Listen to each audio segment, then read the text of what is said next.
Spider-Man es uno de los personajes más queridos de Marvel. Para muchos, como es mi caso, es el personaje que hizo que le gustaran las películas de superhéroes. Y como estamos cerca del estreno de Spider-Man No Way Home, haré un repaso de todas las películas de Spider-Man. Sí, todas. Y para que este video no se haga tan largo, en este primer video hablaré de la trilogía de Sam Raimi, o también conocida como el del Spider-Man de Tobey Maguire. Bien, partamos desde la película que lo empezó todo, Spider-Man de 2002. Esta es una de las películas más icónicas del cine de superhéroes, y no es para menos, ya que fue para muchos el primer contacto con este superhéroe. Nos presentan de manera muy entretenida el origen del personaje, al igual que presentar a un excelente villano. Tobey Maguire nos da una excelente actuación, tanto como Peter Parker y como Spider-Man. Es más, tiene todas las características de un nerd al que nadie toma en serio, y quizás sea la adaptación más acertada de lo que es Peter Parker. También tenemos a William Dafoe como el Duende Verde, que nos da una interpretación más que asombrosa. Aún recuerdo que de pequeño me daba miedo la escena de la transformación, y es que el personaje de Norman Osborn es un gran villano, ya que más que ser malo porque sí, tiene grandes motivaciones.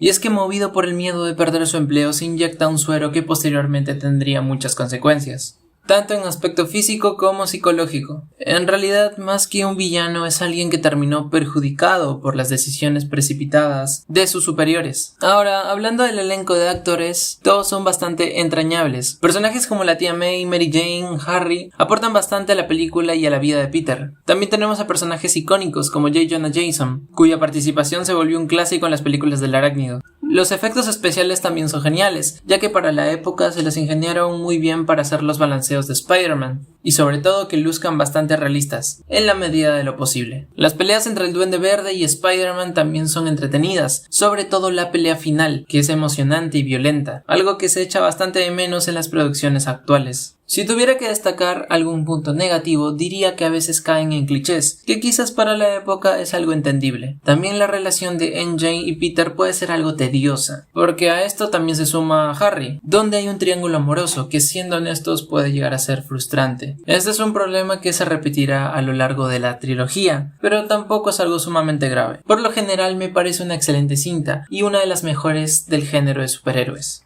Y si hablamos de las mejores cintas del género, tenemos que hablar de la secuela, Spider-Man 2, donde podemos conocer aún más el trasfondo del personaje, pero más que nada, el lado más humano del héroe. En esta película los problemas de Peter llegan a superarlo. Olvida su cumpleaños, falta clases y pierde su empleo, a tal punto de que eso implica la pérdida de sus poderes. Y es que si antes de obtener sus poderes las cosas no le salían bien, ahora está completamente exhausto. Peter llega a cuestionar si él es el indicado para continuar con esta responsabilidad. Y por primera vez vemos a alguien que se preocupó por salvar a todos en la anterior película, pasar de aquellos que necesitan su ayuda. Y ya que perdió sus poderes, el poder caminar sin preocuparse de ser el héroe es algo sumamente liberador. Es por eso que esta escena es tan icónica. A todo esto, el villano es otro gran acierto. El Dr. Octopus es un villano con un origen bastante trágico, ya que si en la anterior película teníamos a Norman, el cual se expone a un suero inacabado por miedo a perder su empleo, aquí tenemos a un científico con las mejores intenciones, que desea cumplir el trabajo de su vida. Sin embargo, el querer aferrarse a que todo salga bien termina con grandes consecuencias. Tengo que admitir que en cuanto a origen se trata, el de Otto me gusta mucho más. Es curioso cómo Sam Raimi planteó a los villanos en esta saga, ya que en lugar de hacer algo típico como ponerlos como los malos porque sí, los desarrolla generando un vínculo con el espectador, pese a que luego hacen lo que hacen. Y a propósito, si la escena de transformación del Duende Verde de pequeño me dio miedo,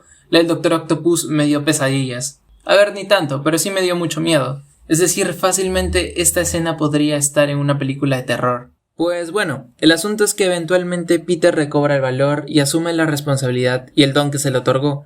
Todo esto se clarifica en la legendaria escena del tren, donde Peter fue capaz de hacer hasta el último esfuerzo para salvar a esas personas. Esto es lo que significa ser Spider-Man, asumir la responsabilidad y dar el máximo siempre, pese a las dificultades. De igual forma, el Dr. Octopus pudo redimirse al final de la cinta, lo que lo hace más memorable como villano. Por otra parte, los efectos especiales mejoraron bastante, a tal punto que a día de hoy han envejecido en su mayoría bastante bien. La acción cumple, ya que nuevamente tenemos escenas muy entretenidas. Los personajes secundarios vuelven a ser bastante interactivos y funcionales. JJ Jameson se lleva los aplausos nuevamente. La tía May es incluso más entrañable, y Harry inicia una cercanía hacia el lado oscuro, cosa que ya se había dejado planteada en la anterior película. Y de nuevo tenemos a MJ, que, a ver, no es que personalmente me caiga mal este personaje, pero es que ahora está con el hijo de Jameson. Y volvemos a tener drama sobre complicado entre Peter y MJ. Y a pesar de que hay cosas muy buenas como la revelación de la identidad de Peter ante MJ, aún así su relación sigue siendo bastante tediosa. Por todo lo demás, Spider-Man 2 a mi parecer es la mejor película de Spider-Man y también de la trilogía. Logra superar a la primera entrega y mejora en muchas cosas. Tiene un buen desarrollo del protagonista y del villano, da continuidad a la saga, tiene momentos icónicos y excelentes escenas de acción. Sin duda la tercera será incluso mejor.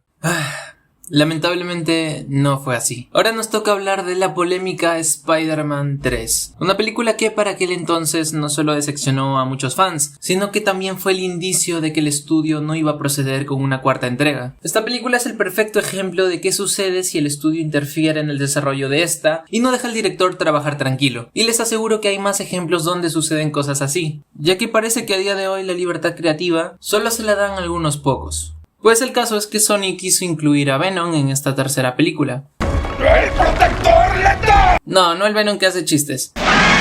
Sí, ese Venom, el escuálido. Resulta que al incluir a este villano, la película se satura aún más. Lo más lógico era continuar con la trama de Harry, que ya se había planteado en las anteriores películas. Eso hubiera sido el final ideal para la saga. Sin embargo, tenemos al Hombre de Arena, cuyo arco es que roba para poder ayudar a su hija, y es el verdadero causante de la muerte del tío Ben. Ok, quizás de los tres villanos, el arenero es el que más se acerca a conectar con el espectador, como lo hicieron los dos anteriores villanos. En cuanto a Harry, lo que no entiendo es por qué luego de descubrir todo lo que el suero le hizo a su padre, aún así se lo inyecta. Al inicio es impactante ver cómo Harry confronta a Peter, pero luego hacen una pausa con el golpe en la cabeza, por lo que todo el arco del personaje no se retoma hasta más tarde.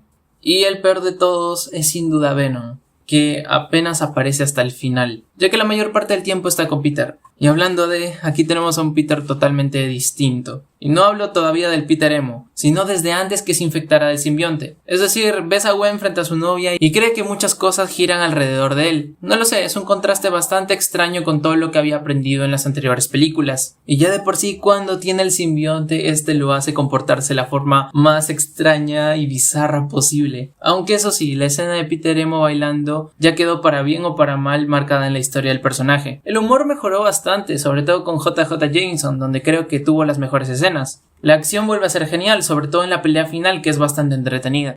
Eso sí, si bien los efectos en su mayoría fueron buenos, hay muchas partes donde patinaron bastante, sobre todo en la escena de la pelea contra Venom. Los personajes secundarios siguen siendo bastante buenos, sin embargo, MJ, sí, de nuevo. Ahora tenemos una subtrama con ella queriendo ser actriz. Y miren, a estas alturas lo tengo que decir, MJ, por favor. Desde la primera película, este personaje no ha dejado de causar conflictos. Estaba tratando de pasarlo por alto, pero en serio, ya me es imposible ignorarlo. El verdadero problema de la cinta en realidad es abarcar muchas tramas con demasiados villanos, y no profundizar del todo en ninguna.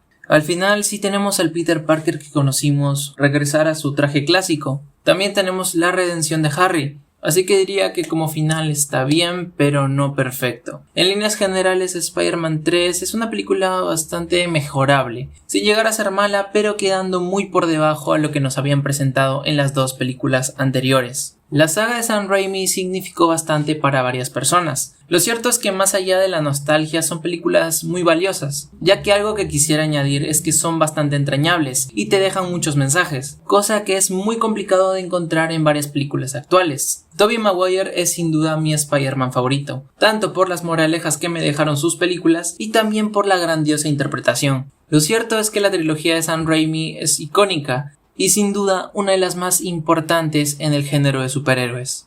Bueno, eso ha sido todo por el video de hoy. Déjame en los comentarios cuál es tu saga favorita de Spider-Man. Y acompáñanos en el siguiente video donde estaremos hablando de la saga de The Amazing Spider-Man. Espero de verdad poder hacer las reseñas restantes antes de que salga No Way Home. ¡Se te va el tren, araña! Yo soy Raymond y conmigo será hasta la próxima.